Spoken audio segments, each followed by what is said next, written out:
Hey, I'm Matty, and we're in Guelph, Ontario. And in Guelph, the large context of struggles and resistance that have happened in the city have been focused around anti-development struggles. Specifically in the context of Southern Ontario, it's one of the most urbanized and developed areas in all of Canada. And so Toronto sprawls out into about 5 or 6 other cities in the surrounding counties.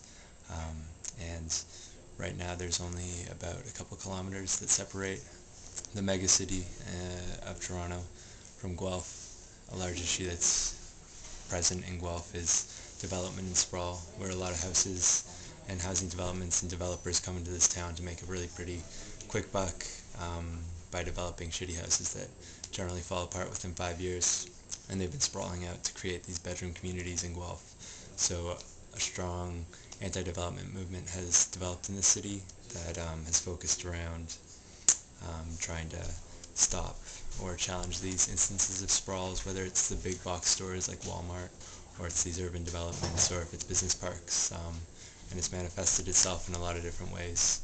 One of the most exciting things that happened was a group of about 60 people occupied a business park in 2009, which was a business park committed. The city has a large agricultural university, and so the business park was going to focus on um, biotechnology, agribusiness, and like nanotechnology.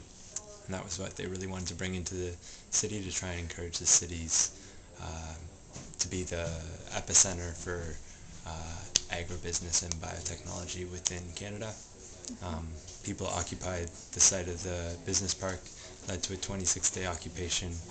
Hundreds and hundreds of people came out and supported it. Farmers fed all the occupiers. There's a huge amount of support for the whole project, and it eventually resulted in a lawsuit that led to a $5 million lawsuit against 5 people, and an injunction that forced people off the land. But the most inspiring part of it probably was when we were physically occupying the land. It became a site of resistance where people came together to socialize, and people who heard about it came as far away from the States and BC after hearing about it, because they wanted to be there and they wanted to engage with other people who wanted to see these sprawling developments stop. And within the context of this sprawling development and large population booms in southern Ontario, there also is a new prison expansion policy that's going through with the current government, and with that sees about 6 brand new prisons coming into southern Ontario. They're going to be super prisons. They're modeled off of the super prisons that are created in the United States.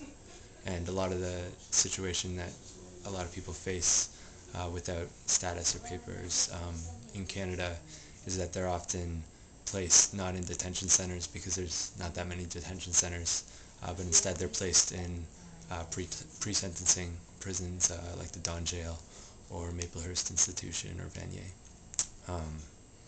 And so there's been a lot of resistance within southern Ontario towards this super prison expansion, just trying to garner a bunch of energy and support against it, as well as just like holding noise demos to try and just draw attention to the overarching prison industrial complex that's been exploiting people and putting people into work camps for centuries.